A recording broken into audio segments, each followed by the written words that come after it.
이게 사경회가 뭔 뜻입니까?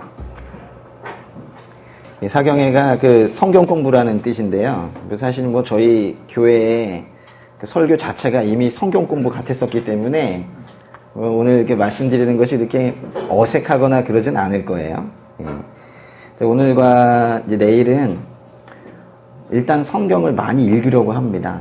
제가 뭐 설명을 드리기보다도 성경을 많이 읽는 시간을 좀 가져보자 이래가지고 사실은 모인 거예요. 근데 그냥 읽는 것이 아니라 중간중간에 제가 조금씩 도와드리면서 그렇게 읽으려고 그래요. 그래서 성경을 일단 펴시고 이제 읽을 준비를 그렇게 하도록 하겠습니다. 성경을 함께 이제 읽어 가시면서 성경이 말하고자 하는 게 뭔지 이제 이게 머릿속에 한번 그려보세요. 그럼 이제 우리가 묵상한다고 하잖아요. 혼자 하시는 게 아니라 이제 오늘 내일 하면서 성경 묵상을 한번 좀 같이 해보시려고 그래요. 그럼 주제는 뭐냐? 없어요. 그냥 쭉 생각나는 대로 계속 한번 읽어보려고 합니다. 머릿속에 이제 그려지는 어떤 것들이 이제 있을 때, 그 그려지는 걸 한번 즐겨보세요. 이게 무슨 의미인지 좀 느낌이 오십니까? 말씀을 읽으면서 머릿속에 그려지는 거를 떠오르는 거 있죠? 아마도 다 다를걸요? 여기 계신 분들이 다 다를 텐데, 그 떠올려지는 거를 한번 즐겨보시라고요. 아, 이런 게 떠오르는구나. 나는 이런 말씀을 봤을 때 내가 이렇게 반응하고 있구나라는 거를 한번 스스로를 한번 관찰해 보세요. 아무것도 안 떠오르진 않을 거예요. 분명히 뭔가 떠오를 텐데 하다못해 안 떠오른다라는 생각까지도 떠오를 건데 그게 이제 자신이 말씀에 대해서 반응하고 있는 그런 모습이거든요. 그거를 오늘 좀 발견을 해야 돼요. 나는 말씀에 어떻게 반응하고 있는가. 머릿속에 그려지는 그걸 즐기시면서 다른 무엇보다도 이제 우리가 뭘 확인해야 되냐면 하나님을 향한 나의 사랑이 이 마음속에 어떻게 자리 잡고 있었는가. 그걸 확인을 해야 되거든요. 하나님께서 우리를 사랑하시는 것은 너무 당연한 얘기인데 내가 하나님을 얼마나 사랑하고 있는지 또 어떠한 양태로 사랑하고 있는지 얼마나 많이 사랑하고 있는지 그거를 이제 우리가 확인을 해야 돼요. 마치 제3자가 된 것처럼 나를 그렇게 좀 발견을 하는 겁니다. 근데 이제 그렇게 해서 혹시라도 오늘 뭐 내일 하셨는데 너무 재미없으면 어떡하죠? 네? 제가 보니까 그렇게 재밌는 내용은 아니에요. 저는 좋아하는 내용인데요. 근데 혹시라도 이렇게 담담하게 읽어가는 과정에서 재미가 혹시라도 느껴지시면은 이제 사경회가 끝나도 계속 읽으세요.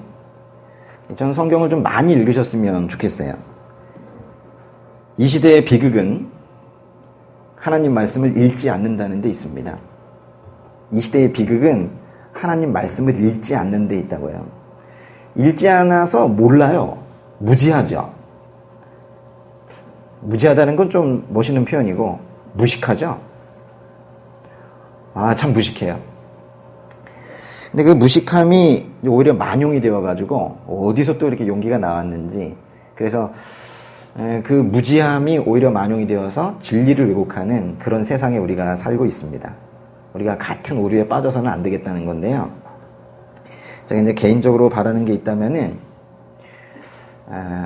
또 너무 기대감을 드리면 또 뭐 이 상영이 끝나고 나서 또 그럴 수 있는데, 그래도 혹시라도 바람이 있죠, 저도. 네, 있는데, 바람이 있다면은, 이거 쭉 읽어가실 때, 아까 하나님에 대한 사랑의 양태를 스스로 확인했으면 좋겠다고 했고, 또 하나는, 우리가 이제 믿음의 실체가 명확하지 않아서 어쩔 수 없이 믿어야지 이러면서 의지를 발동하면서 믿으려고 했던 어떤 그런 공허한 믿음, 그런 게 이제 성경을 읽는 동안에 사라졌으면 좋겠어요. 그 대신 믿어야지 이래가지고 애를 써서 믿는 게 아니라 그 어떤 말씀 속에서 믿음의 근거를 발견하는 그런 시간. 그래서 우리의 공허한 믿음이 사라진 그 자리에 실증적인 믿음, 실제적인 믿음이 그렇게 자리 잡히는 그런 시간 됐으면 좋겠어요. 이번 사경의 주제가 뭐예요? 성경으로 돌아가자. Back to the Bible 그랬는데요.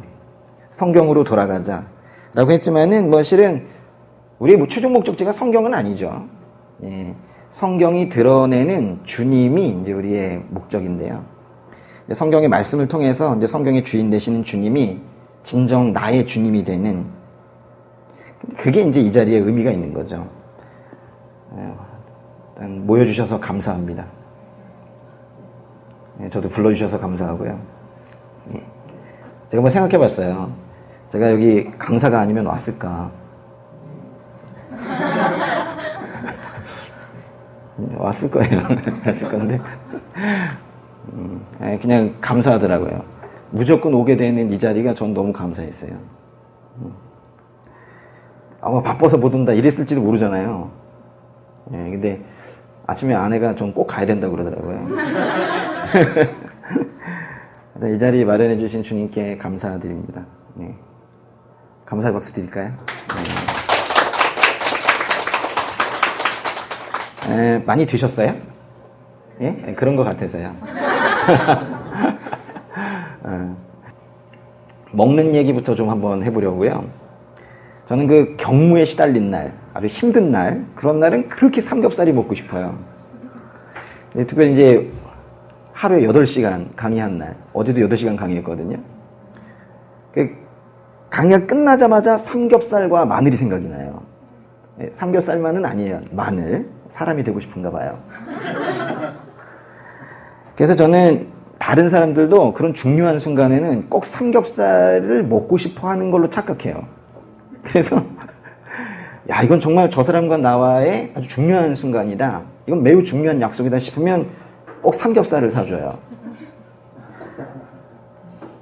정진호 전도사님이 우리 교회에 처음 왔을 때 처음에 이제 한두 번 찬양 드리고 가려고 그랬어요. 처음에 이제 우리 예배 처음 드릴 때. 그러니까 우리 교회에 그냥 잠깐 도와주러 온 거예요. 근데 정말 간다고 그러더라고요. 되게 당황스러웠는데. 그래서 제가 이제 기도해 보라고 그랬죠. 그리고 이제 또 기도를 또 오래 해요. 그래가지고 기도해 보라고 했으면 바로 그 자리에서 응답을 얻어야 될 거 아니에요. 근데 기도를 오래 했어요. 그리고 나서 이제 최종 답변을 듣던 날 제가 이제 삼겹살을 사줬어요. 정말 잘 먹더라고요. 삼겹살이 거의 바닥날 즈음, 이건 타이밍이 매우 중요한데요. 삼겹살이 이제 거의 바닥날 즈음에 제가 함께 하자 그랬죠. 또 정진호 전도사님 그 성격 아시잖아요. 착하잖아요. 예? 착한 죄인이잖아. 예? 예. 삼겹살을 먹었는데 거절을 할 수가 없는 거예요. 그래가지고 지금까지 3년 9개월 동안 함께하고 있습니다. 실은 저기 있는 백인옥 자매님 전도하려고 만난 날도 그날도 삼겹살을 먹었어요. 왜냐면 자매님 인생에 정말 중요한 날이니까 당연히 삼겹살을 먹어야 되는 거예요. 그래서 제가 그리고 이제 삼겹살을 먹여놓고 영접 기도를 했죠. 그러니까 제가 만약에 삼겹살을 먹자고 한다면 그거는 당신은 나에게 매우 중요한 사람이고 우리의 만남은 매우 소중합니다. 이런 의사표시하는 거랑 똑같아요.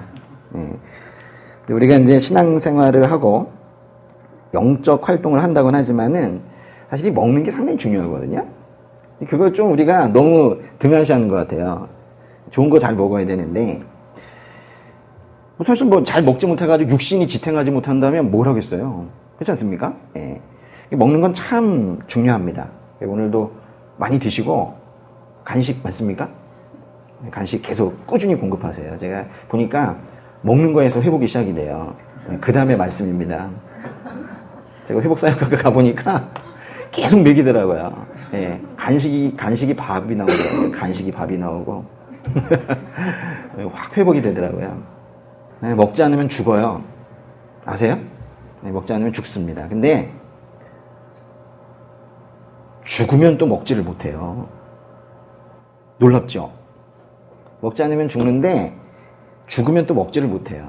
먹는 게요, 바로 생명과 관련이 있어요. 적어보세요. 먹는 것은 뭐와 관련이 있어요? 생명과 관련이 있어요. 먹는 것은 생명과 관련이 있다. 근데 이제 아파서 먹지 못하다가 또 어떤 사람이 또 잘 먹게 되면 또 회복이 돼요. 회복이 되면 또 잘 먹게 됩니다. 그러니까 먹는 거는요, 회복과도 관련이 있어요. 먹는 것은 생명과도 관련이 있고 회복과도 관련이 있어요. 사실 또 뭐 결혼식 이런 데 있잖아요. 피로연에 갔는데 먹을 게 없다면 참 서운하겠죠. 혼인 잔치이든 회갑 잔치이든 하여튼 잔치에서는 우선 먹지요. 먹을 것이 부족한 잔치는 실패한 겁니다. 먹는다는 거, 이게 단순하게 배를 채우는 게 아니거든요. 우리 그러잖아요. 밥 한번 먹자. 밥 한번 먹자. 음식이 이게 친교의 수단이에요. 사람과 사람이 가까워지는 그런 수단이라고요. 근데 이제 그거 아세요? 예. 예수님께서 늘상 우리에게 하시는 말씀이 이거예요. 밥 한번 먹자. 예수님께서 계속 그렇게 말씀하세요. 우리의 귀가 어두워서 잘 못 듣고 있는 건데 그렇게 어려운 말씀 안 하시거든요. 야, 밥 한번 먹자, 야. 계속 그러시거든요. 요한계시록 한번 가보겠습니다. 요한계시록에 3장 20절. 보라, 내가 문 앞에 서서 두드리니 누구든지 내 음성을 듣고 문을 열면 내가 들어가서 그와 함께 먹고 그는 나와 함께 먹을 것이다. 그와 함께 먹고 그는 나와 함께 먹을 것이다. 예수님은요, 계시록 3장 20절에서 주님이 문 밖에 서서 두드릴 것이니 누구든지 문을 열기만 하면 주님이 들어가십니다. 들어가셔서 그와 더불어 먹을 것이다. 함께 식사하실 것이다. 이렇게 말씀하셨어요. 이런 걸 이제 우리가 식탁교제라고 하는데요. 식사교제, 식탁교제에 대해서 이거보다 더 아름다운 표현은 찾기 힘들걸요. 어디 밥 한번 먹자라는 표현에서 이거보다 더 아름다운 표현이 어디 있겠어요. 근데 이제 예수님께서 늘상 우리에게 말씀하시는 게 이거예요. 우리는 이제 신앙생활을 상당히 신비적인 것으로 생각을 하고 신이라는 존재가 멀리 있는 것처럼 생각하고 뭐 그렇게 생각할 수 있지만 아니에요. 이거 말씀하시는 거거든요. 문 두드릴 때 열면 들어가서 같이 드시는 거예요. 근데 여기에서요, 정말 중요한 게 하나가 있어요. 문장 다시 한번 읽어보세요. 다시 한번 읽을게요. 보라, 내가 문 앞에 서서 두드리니 누구든지 내 음성을 듣고 문을 열면 내가 들어가서 그와 함께 먹고 그는 나와 함께 먹을 것이다. 여기 나라는 건 당연히 예수님인데요. 지금 여기 잘 보니까요, 누가 집주인인 것 같아요? 예? 밖에서 예수님께서 두드리시죠. 들어가서 같이 식사하시죠. 누가 집주인입니까? 그런데 예수님이 집주인이세요. 이게 이제 참 충격적인 건데, 분명히 밖에 계셨거든요. 그리고 이제 두드리시고 이제 들어갔는데 사실 그 집은 예수님 거거든요. 이걸 우리가 이해를 하기 힘든 거예요.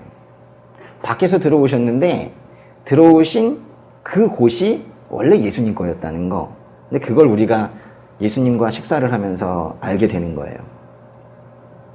마치 우리가 나의 영역이 있고 내가 열지 않으면 예수님이 못 들어오고 영접 기도를 한다는 건 내가 마음을 여는 것이고 이렇게 생각할 수 있지만 비슷한데 사실은 아니에요. 이게 원래 예수님의 소유인데 내가 열면 원래 예수님이 그 자리에 원래 예수님 건데 오시는 거거든요. 이해가 되십니까? 예수님께서 사마리아의 그 수가라는 마을에 가신 적이 있으세요. 예수님께서 거기까지 걸어가셨거든요.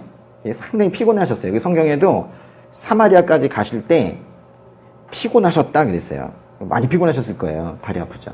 지난번에 그 정준우 전도사님이랑 이스라엘 여행할 때 정말 예루살렘에서 차를 타고 저 갈릴리까지 북쪽까지 이렇게 갔었는데요. 차를 타고 가는데도 피곤하더라고요. 그랬죠. 상당히 멀었습니다. 근데 그때도 멀다, 힘들겠다, 이런 생각이 들고요. 가다 보면요, 우리처럼 이렇게 예쁘지도 않아요. 한참 동안 나무가 보이지 않는 것도 있고, 그늘 하나 없고 막 그래요.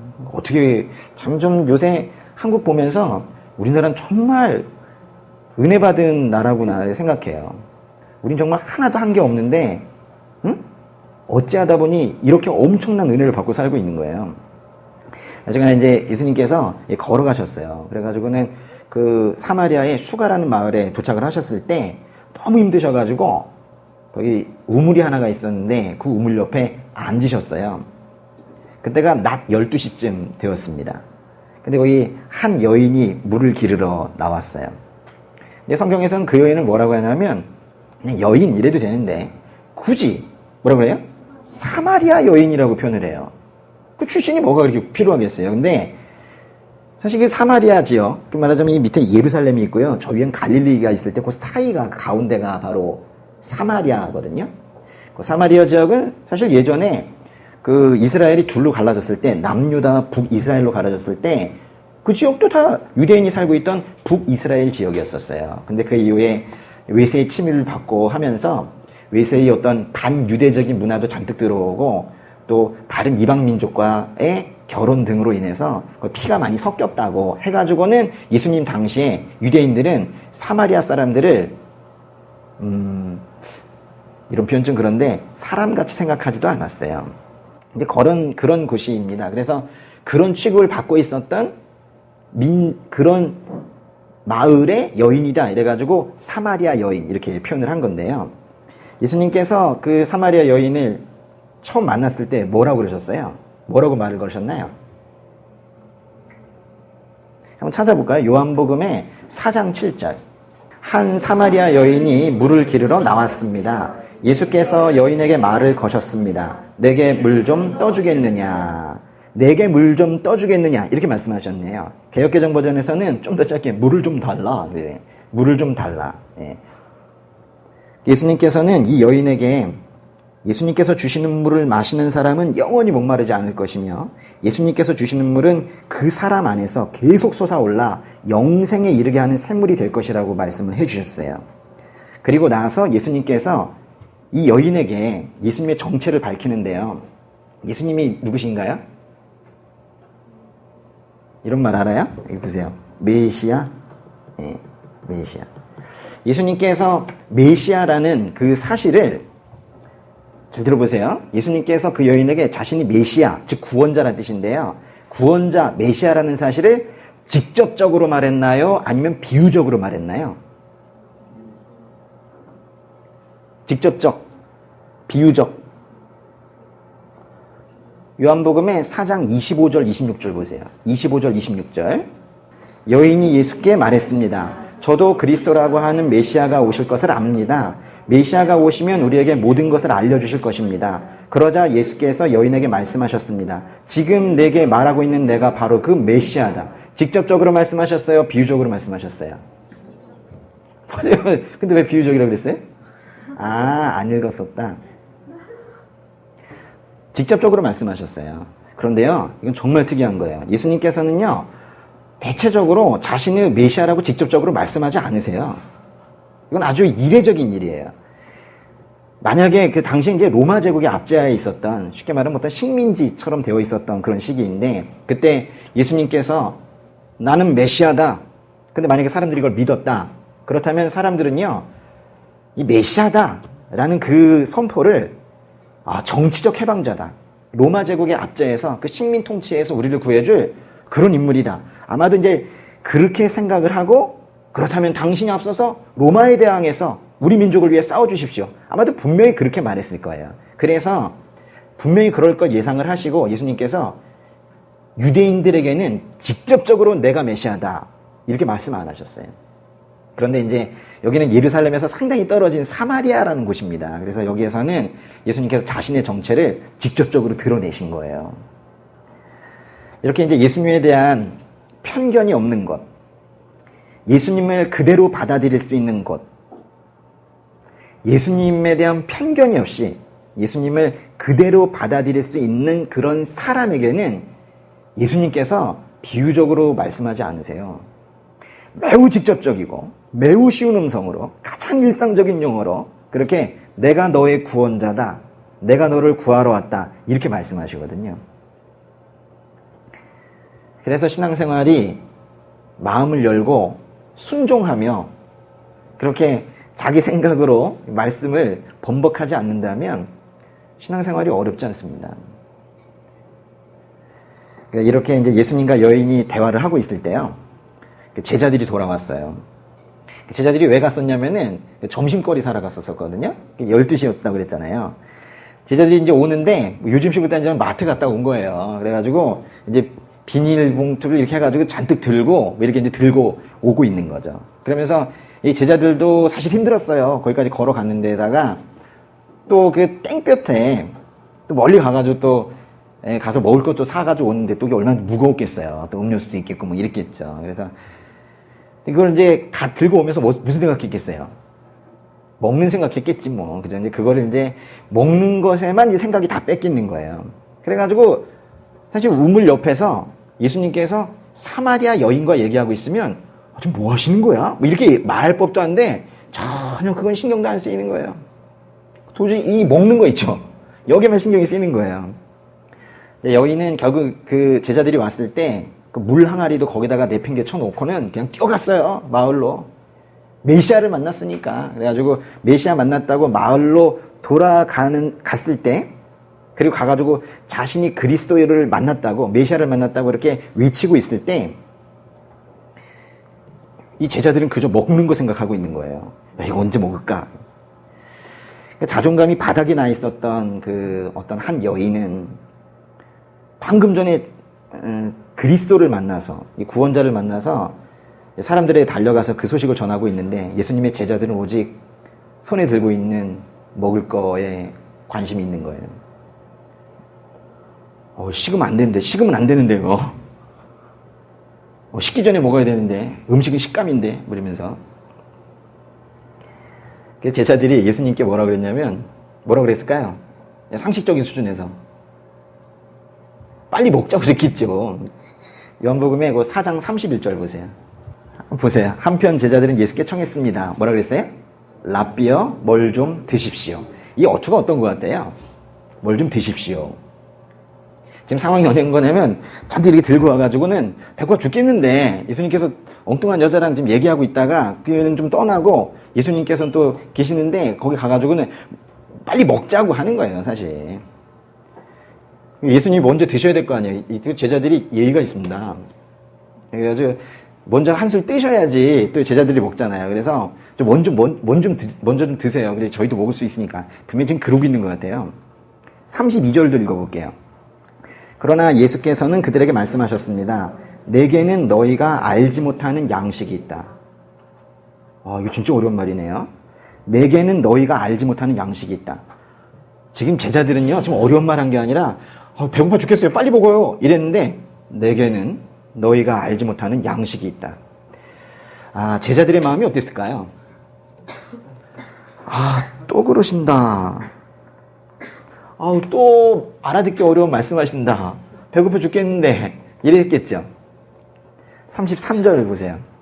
그러자 제자들이 서로 수군거렸습니다. 읽어보세요. 누가 벌써 잡수실 것을 갖다 드렸는가? 그러니까 제자들은요, 생각이 아주 단순해요. 먼저 드셨구만.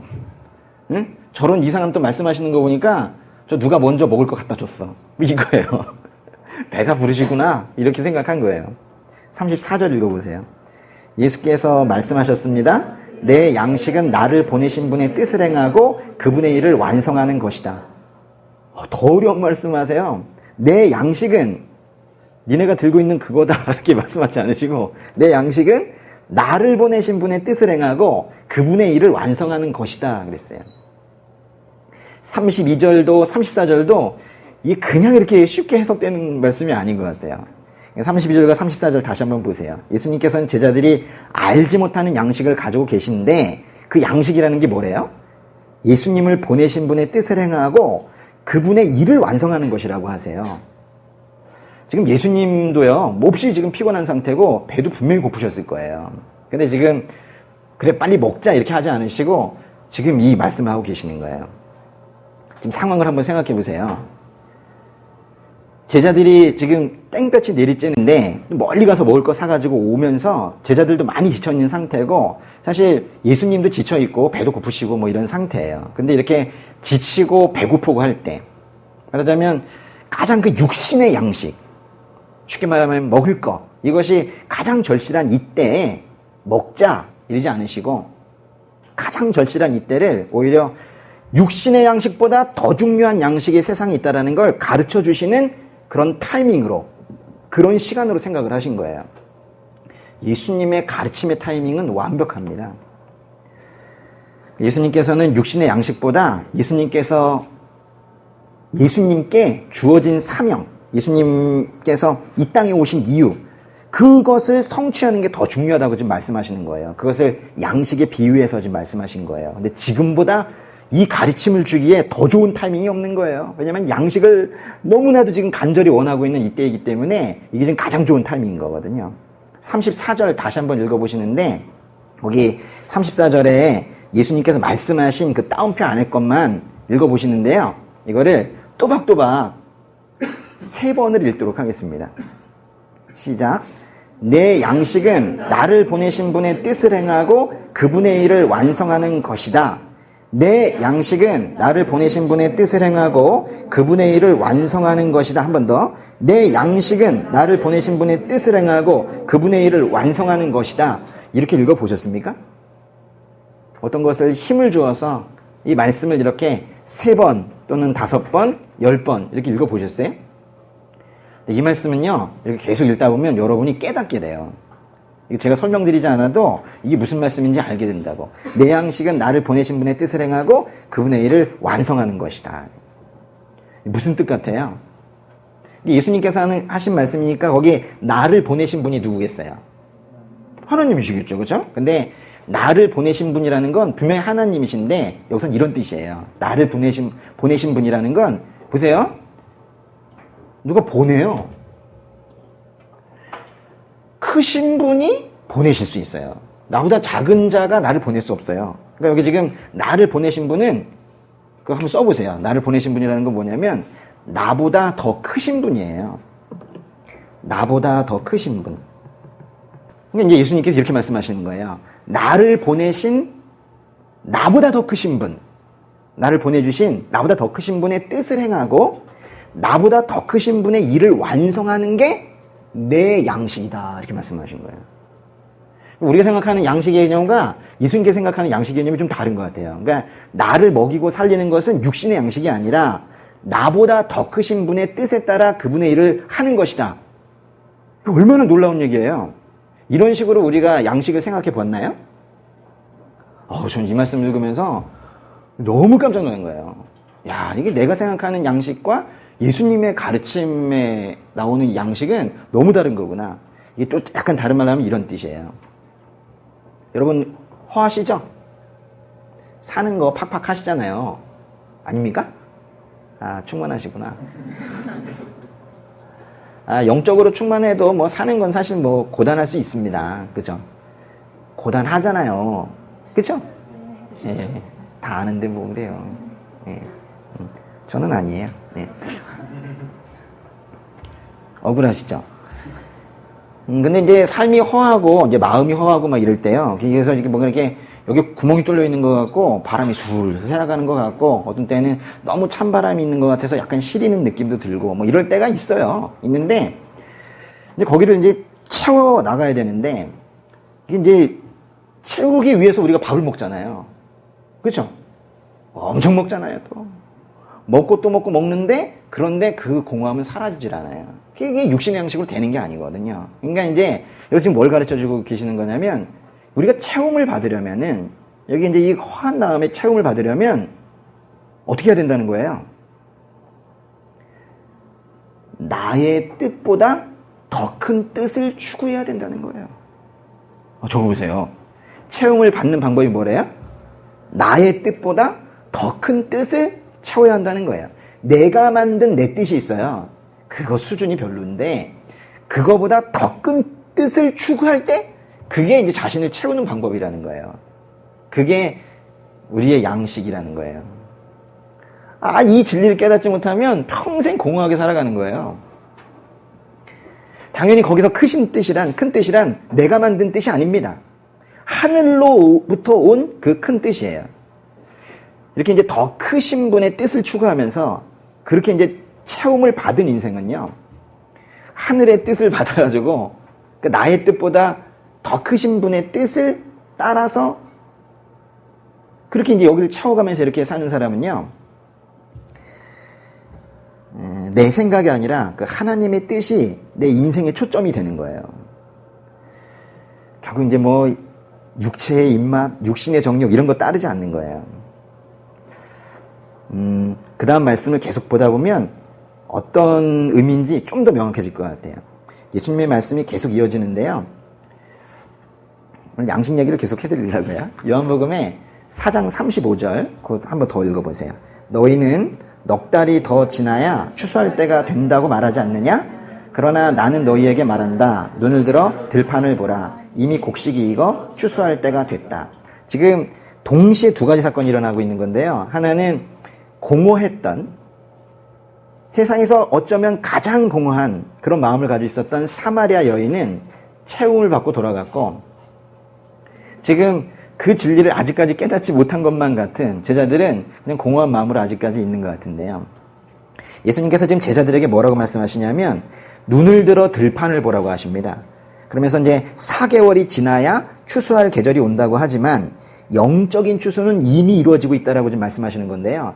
이건 뭐 어려운 말씀은 아니고 그 사마리아 여인의 마음속에 그 심겨진 그 복음의 씨앗이 있습니다. 이제 그것으로 인해서 전도를 할 것이고 그 마을 사람들이 조만간 예수님께로 막 몰려오는 그것을 지금 벌써 예수님께서는 환상으로 보고 계시는 거예요. 지금 그 말씀을 하고 계시는 건데요.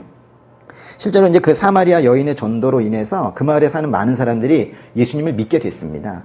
예수님은 이제 사람들의 요청에 따라서 그곳에서 이틀을 더 머무시다가 북쪽의 갈릴리 지방으로 가셨어요. 그 갈릴리의 그 가나 지방이라는 북쪽을 말하는 건데요. 가나 지방에 다시 들르셨을 때 거기 뭐 거의 죽어가고 있었던, 성경에 나오기로는 왕의 신하의 아들, 그 왕의 신하의 아들을 살리셨어요. 그리고 또 다시 유대인들의 절기가 되어가지고 남쪽에 예루살렘에 갔을 때 그 또 베데스다 연못에 가서 38년 동안 병을 앓고 있었던 그런 사람도 고치셨습니다. 그리고 다시 갈릴리 지방으로 가셨는데요. 하루는 갈릴리 호수 동편의 산에서 예수님께서 빵과 물고기를 들고 감사 기도를 드린 후 많은 사람들에게 그것을 나누어 주신 적이 있으세요. 보리빵 5개와 물고기 2마리로 많은 사람들을 배불리 먹인 이 기적, 뭐라고 그래요? 오병이어 있었죠. 오병이어의 기적이라고 부르는데요. 근데 이렇게 이제 사람들을 많이 먹이신 이후에 예수님께서 정말 충격적인 말씀을 하세요. 요한복음의 6장으로 한번 가보세요. 그렇게 이제 많은 사람들을 먹이신 이후에 예수님께서 요한복음 6장 26절, 요한복음 6장 26절과 27절에서 뭐라고 말씀하시냐면요. 한번 같이 읽어볼까요? 크게. 예수께서 대답하셨습니다. 내가 진실로 진실로 너희에게 말한다. 너희가 나를 찾는 까닭은 표적을 보았기 때문이 아니라 빵을 먹고 배가 불렀기 때문이다. 썩어 없어질 양식을 위해 일하지 말고 영생하기까지 남아있을 양식을 위해 일하라.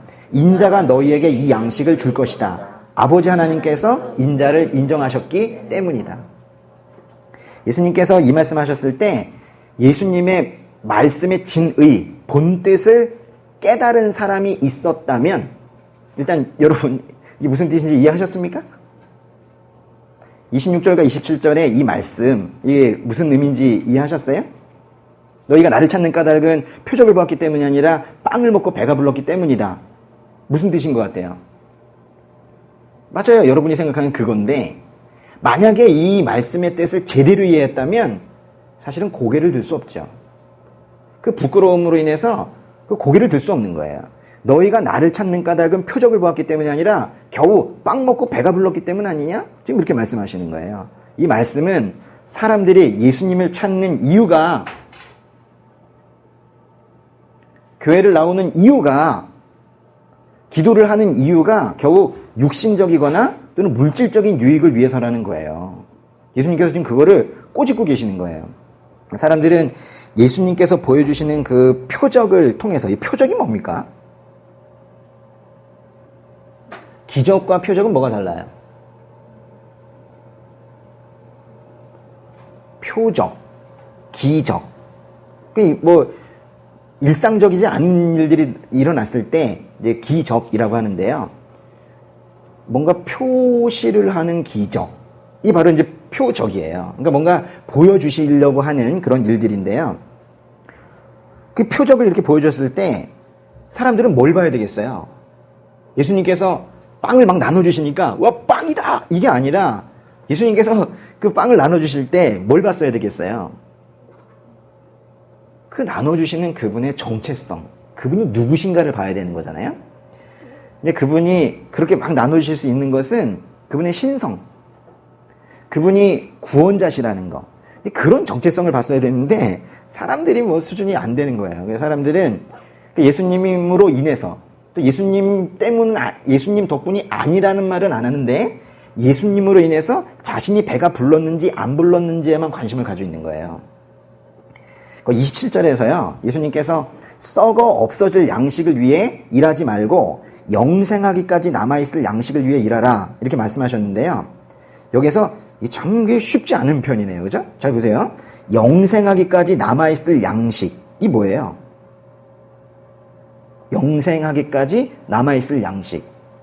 이건 조금 더 쉬운 말로 한다면 영생을 위한 양식이에요. 영생을 위한 양식이 뭘까요? 예수님을 말하는 거예요. 그러니까 이건 뭐냐면요. 영생하기까지 남아있을 양식을 위해 일하라고 하는 거는 예수님을 위하여 일하라 이런 뜻이에요. 그런데 사람들은 이게 무슨 뜻인지 전혀 모르는 거예요. 그래서 또 묻는 거예요. 28절, 29절에. 28절, 29절 한번 읽어볼게요. 그러자 그들이 예수께 물었습니다. 우리가 어떻게 하면 하나님의 일을 하겠습니까? 예수께서 대답하셨습니다. 하나님의 일이란 바로 하나님께서 보내신 일을 믿는 것이다. 지금 예수님께서 뭐라고 대답하신 건가요? 하나님께서 요구하시는 하나님의 일이라는 것은 사람들이 메시아를, 즉 구원자를 믿는 것이라고 대답하신 거예요. 보통 선행을 하거나 이런 일을 말씀하시는 게 아니라 하나님께서 우리에게 요구하시는 하나님의 일이라는 것은 예수님 믿는 것을 말한다는 거예요. 그리고 이후에 여러 대화가 오고 갔어요. 그리고 나서 예수님께서 이런 말씀하셨어요. 내가 바로 하늘에서 내려온 생명의 빵이다. 그렇게 말씀하셨어요. 그랬더니 사람들이 특별히 동네에서 알고 있던 사람들이 있었거든요. 사람들이 저 사람은 요셉의 아들인데 어떻게 하늘에서 내려왔다고 저러냐? 이러면서 수군거리고 있었습니다. 사람들이 무슨 하늘에서 내려가? 저기가? 이러면서 이랬었던 거예요. 그 수군거리는 걸 사람들이 수군거리는 걸 보고 예수님께서 뭐라고 그러셨게요? 요한복음 6장 43절 보세요. 예수께서 대답하셨습니다. 뭐라고 그랬어요? 그렇게 어려운 대답은 아닌데. 그렇죠? 수군거리니까 수군거리지 말라라고 하신 거예요. 예수님께서는요, 그렇게 예수님 옆에 세워놓고 수군거리는 거 싫어하세요. 그거 이스라엘 백성들이 광야 생활할 때 내내 불평하던 그 모습이거든요. 이게 수군거리는 거 싫어하세요. 44절 읽어보세요. 나를 보내신 아버지께서 이끌어 주시지 않으면 어느 누구도 내게로 올 수 없다. 그러나 내게 오는 사람은 마지막 날에 내가 다시 살릴 것이다. 그 44절은요, 그리스도인들에게는 참으로 숙연해지는 그런 말씀인데요. 하나님께서 이끌지 않으시면, 즉 하나님께서 예수님께로 다가가는 마음을 그 각자의 사람에 심어주지 않으시면, 또 그리스도 예수를 신뢰하는, 믿을 수 있는 능력을 주시지 않으면 아무도 예수님께로 다가갈 수 없다는 거예요. 사람이 자기 능력으로는 예수님을 만날 수 없다라는 그런 뜻이에요. 그러나 하나님께서 이끄셔서 예수님께로 오는 자는 마지막 날에, 즉 심판의 날에 분명히 구원받게 될 겁니다. 예수님께서 당신이 생명의 빵이며 하늘에서 내려온 빵이어서 그 살아있는 빵을 먹으면 죽지 않고 영원히 살 것이라고, 그리고 예수님께서 주실 빵은 곧 세상의 생명을 위해 주시는 예수님의 살이라고 말씀하셨어요. 요한복음의 6장 51절 한번 읽어볼게요. 51절. 나는 하늘에서 내려온 살아있는 빵이다. 누구든지 이 빵을 먹는 사람은 영원히 살 것이다. 내가 줄 빵은 곧 세상의 생명을 위해 주는 내 살이다. 유대 사람들이 이 말을 듣고 아주 논쟁이 붙은 거예요. 왜냐면 살을 먹으라고 하니까 이상하잖아요. 52절 보세요. 그러자 유대 사람들은 자기들끼리 논쟁하기 시작했습니다. 이 사람이 어떻게 자기 살을 우리에게 주어 먹게 한단 말인가? 유대인들이 어떻게 자기 살을 우리에게 주어 먹게 한단 말인가? 라고 말한 이유는 뭐겠어요? 그 사람들이 지금 예수님의 말씀을 아주 문자적으로 지금 해석하고 있는 거예요. 그래서 살을 먹으라고 하니까 정말로 이 정도 수준을 생각한 거예요. 그래서 그 비유적인 의미를 전혀 깨닫지 못했을 수도 있고, 또는 어떤 사람들은 안다 하더라도 예수님 조롱하기 위해서 뭐 그럴 수도 있어요. 그러자 예수님께서 이미 하셨던 말씀을 다시 한번 반복해 주시는 게 그 53절부터 58절까지인데 조금만 쉬었다 하겠습니다.